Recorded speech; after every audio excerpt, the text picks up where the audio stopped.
Hey guys, my name is David DiMuzio, and I invested in real estate for about 20 years. And these three things would have saved me tens of thousands of dollars if I had known them before I started investing in real estate, or even had found them out a little bit sooner. Today, I'm going to tell you the 3 reasons why you should not invest in real estate. And now this doesn't mean that it's bad to invest in real estate. A lot of people make a lot of money, including me, investing in real estate.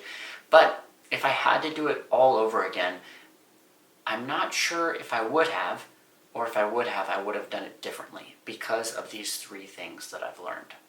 So the first reason why you shouldn't invest in real estate is because you never actually own any of the property which you buy.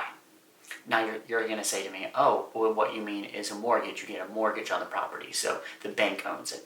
Well, actually, that's not what I mean. Even if you pay off the property 100% and you own it, in essence, free and clear, so you have no mortgage on the property, you actually don't own the property. You just control the property to a certain degree. I'll give you an example. If I told you, I'm going to sell you this mug right here. Okay, now you can buy this mug from me for $1. Seems like a pretty good deal, right? $1, a nice mug. But here's the thing, is after you buy it from me for $1, as long as you use the mug for the rest of your life, you have to pay me 20 cents every year to use this mug. Well, then how would you feel about that purchase? And by the way, when you die, then whoever gets this mug, they have to keep on paying me 20 cents every single year. You would probably think, well, I don't actually own that mug. I didn't buy that mug. I'm just renting it from you. And that's actually the case with real estate as well. You never actually own any of the houses that you buy. Really, what you do is you rent them from the government. And you pay the government taxes every single year. And if you don't pay your taxes, do you know what happens? And this is whether you're making money on the property or not. Just for owning the property, you must pay taxes every single year to the government. If you don't pay the taxes, do you know what happens to the property? The government takes it away from you. Well, how can they take something away from you that you own and you already purchased and bought free and clear? And it's not necessarily even becoming worth more money every year. There might be a year where it goes down in value. But still, you have to pay the government every single year for owning, which you don't really, you just control to a certain degree the property. So that's one of the first reasons why I think you shouldn't buy real estate is, at least for me personally, even though you can make a lot of money in real estate, something about that just seems wrong to me. It's kind of like these new rent programs where you buy Photoshop, but you don't really buy it. You can't buy it outright. You can just rent it. It just, something about it just feels a little bit awkward, especially when you've paid hundreds of thousands or millions of dollars for a piece of property, and now you have to pay this giant amount of taxes, which, by the way, the government can also decide to raise taxes at any point. And you don't really have much of a say in that other than your vote for such and such a politician. And those taxes can go up quite a lot, as people in many states around the U.S. and many countries around the world have seen at any point their taxes get jacked up. The second reason why you shouldn't buy real estate is a little bit like the first, but the reason is because you are responsible for that property. Now, sometimes that can be really good because when you're responsible for the property, you have the potential of it going up in value, and then you can then sell it and get rid of that responsibility, or you can rent it out and potentially make a lot of money on the rents if you buy correctly. But being responsible for that property comes with a lot of potential responsibilities. And I'll give you an example of one of those situations that happened to me. And I've had a few of them happen, though this was probably the most dramatic. So I bought a piece of land, and it's just an empty piece of land. There was nothing on it. And so I thought to myself, okay, this should be pretty easy to own because it's an empty piece of land. So right after I bought it, a couple weeks later, I got some mail from the city of Nashville, and they said to me, either you remove this junk that's on your property. And I was like, what junk? I didn't see any junk on my property, or we're going to fine you. And I think it was $100 and something per day. So I went to the property and I noticed that somebody had dumped some junk on my property. And so it was enough junk that I actually had to hire a dumpster, which cost me a few $100 and a crew of guys. So I think it was about $1,000 in total to get rid of that junk that somebody had put on my property. And if I didn't get rid of that junk, then the government was going to fine me every single day, even though it had nothing to do with me and it wasn't my junk. It was my property, so it was my responsibility. So it goes another 6 months or so later, and all of a sudden I get another letter from the city of Nashville telling me that they're going to fine me if I don't get this new junk off of my property.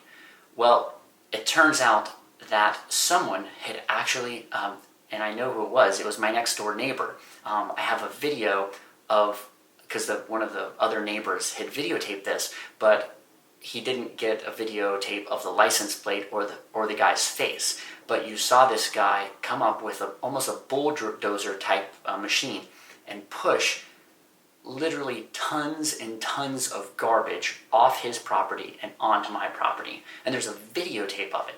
But unfortunately, even with that videotape, I had no real proof other than just that I pushed all of this junk onto my property. But guess what? I called the city of Nashville and said, hey, I've got a video showing that someone else pushing this onto my property. This is not my stuff. And they said, well, it doesn't matter. It's your responsibility because it's your property. You're responsible for keeping this property clear. Do you know how much it cost me? And then I had to actually pay to get a fence put up around the property so no one ever did this again, a giant fence. So I ended up spending, I think it was over $10,000. It was that much junk, and I think it was 3 or 4 huge dumpsters worth of debris that had been pushed onto my property. So this is an extreme example, but I've had a few things happen like this that were quite similar. And what I realized in that moment was similar to how you don't own property and you're sort of renting it from the government. You're actually not only renting it from the government, you're paying to take care of property for the government. And any kind of laws that they enact, like codes restrictions and things like that say you can't have any kind of debris or you can't have weeds on your property, you can't have this or that, whatever codes they come up with, you then need to follow those or they will fine you and take your property away from you. So in essence, this little piece of land that I bought, I was paying the government to maintain it for them. The third reason why you shouldn't buy real estate. And there are actually many more after this, but these are my top 3. And if this video gets a lot of comments, and I'll make another one because I think there's some other really helpful things that I could share, but I'm going to keep this to 3. This one is the mistake that I see the most people actually make when it comes to real estate in their minds. So you've probably thought to yourself, because most people have, I think I did at one point, well, real estate, it always goes up, right? So real estate is a good investment because it always goes up. Well, that's sort of true and sort of not true. Everything basically always goes up in price. So inflation historically is around 3% to 4% per year. Inflation is that everything continually costs more money. So just in the same sense that real estate always goes up, so does the price of eggs. That always goes up too. The price of milk always goes up. Even on the streets of Manila, the price of coconuts on the street of Manila is more expensive now than it was 12 years ago. So if you had invested in coconuts and you've been able to keep them from going bad, they'd be worth more money now than they were before. So yes, real estate always goes up, but traditionally, real estate only goes up about the price of inflation. So around traditionally 4% per year. Now, there are these times in history when real estate goes up, especially in certain places, dramatically more than that, 25% a year, 50% a year, these huge jumps. And that does happen, and that's when people make a lot of money in real estate. If you're able to time that right and you have all the knowledge of that market in order to do that, just like being really good at buying stocks. Sometimes people get lucky and they buy stocks too. They're not necessarily experts, but they bought Amazon 10 years ago because they thought it seemed like a good idea, and now it's worth way, way more money. And are they a stock expert? Maybe, but maybe they just made a smart decision and got kind of lucky. So real estate actually traditionally only goes up around the same amount as inflation. Now here's why real estate is in many ways much more risky than just buying a stock. If you had $200,000 right now, boom, you've got $200,000. And I told you that I have never bought any stocks before, but I think I've got a good stock that you can buy. And if you give me that $200,000, I'll buy that stock with it, and then you'll get whatever the proceeds are of that stock.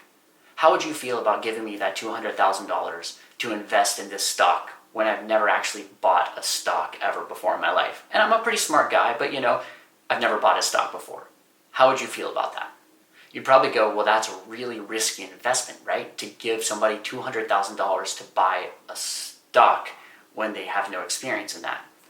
But that's actually what you do when you buy a home. When most people buy a home, what they do is they get a loan from the bank for, average home price in the US is probably around $200,000. They get a loan for $200,000 and then they go buy a house with that. So they're making literally the biggest financial decision of their entire lives, but they've never bought a house before. They have no experience buying a house. Usually the real estate agent has no experience as a real estate investor. They just do that. They help people buy homes, just like a car salesman helps somebody buy a car. It doesn't necessarily make them a car investor. So, and their whole job, a real estate agent, is to help you buy a house and to sell houses. Or to help you buy houses. Their job is not to help you make money in real estate. And most of them aren't really particularly good at it from my experience. So here you are making the biggest financial decision of your entire life, a $200,000 gamble to a certain degree, and real estate values also do go down, especially in times when they're also going up like crazy. Those are often times when they also suddenly will go down like crazy. So if you're going to invest in real estate, as I've done, like I said, I did for 20 years, it's a little bit different because I had a lot of experience. I read tons of books and I had mentors and all of these different things, and still I made some big mistakes and a few times lost a lot of money in real estate because you just get into situations that you're not super familiar with. So that's the third reason why, at least if you're going to invest in real estate, you really need to know quite a lot about it or know someone that can help guide you through that. Because this really probably will be the biggest financial decision of your life. So I'm not trying to discourage you from investing in real estate. As I said, I've made tons of money investing in real estate. I don't know if I necessarily would have done it again, but that's not because of the monetary side. That's more of just the aspect of lifestyle and some things that I've come to realize in the lifestyle of being a real estate investor and managing properties and things like that. So I don't want to discourage you, but I just wanted to give you a different perspective from someone that has been through a lot of those different ups and downs in real estate and has come out the other side. So I hope this helped. If it did and you learned a little bit, let me know in the comments. If you disagree with me, let me know in the comments, and I look forward to hearing what you think.